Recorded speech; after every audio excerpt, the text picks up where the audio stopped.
હત્યાના ગુનામાં વચગાળા જામીન ઉપર ફરાર આરોપી મહારાષ્ટ્રના ધુલિયા સહિત ખાટકીવાડથી સુરત ક્રાઇમ બ્રાન્ચે ઝડપ્યો છે. સુરત ક્રાઇમ બ્રાન્ચે શોએબ ઉર્ફે સોનુ રિયાઝુદ્દીન શેખની ધરપકડ કરી છે. 10 દિવસના હાઈકોર્ટમાંથી પેરોલ મેળવ્યા હતા. પરિવારને આર્થિક રીતે મદદરૂપ બનવા જામીન મેળવ્યા હતા. જે બાદ નિયત મુદ્દતે લાજપોર જેલમાં હાજર થયો નહોતો, જ્યાં 2 વર્ષીય આરોપી પોલીસ ચોપડે ફરાર હતો. આરોપી અને તેના સાગરીતે વર્ષ 2020માં હત્યા કરી હતી. ઝઘડાની જૂની અદાવતમાં 7મી ઓક્ટોબર 2020માં હત્યાને અંજામ આપ્યો હતો. ઊન સ્થિત સના મિલ પાસે ફિરોઝ ઉર્ફે બબ્બાને રોકી મોતને ઘાટ ઉતાર્યો હતો.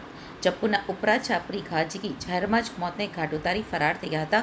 સચિન જીઆઈડીસી પોલીસ ચોપડે હત્યાનો ગુનો નોંધાયો હતો, જેમાં તેનો સાગરીત અગાઉ ઝડપાઈ ગયો હતો. પોતે પોલીસ પકડથી ભાગતો ફરતો હતો.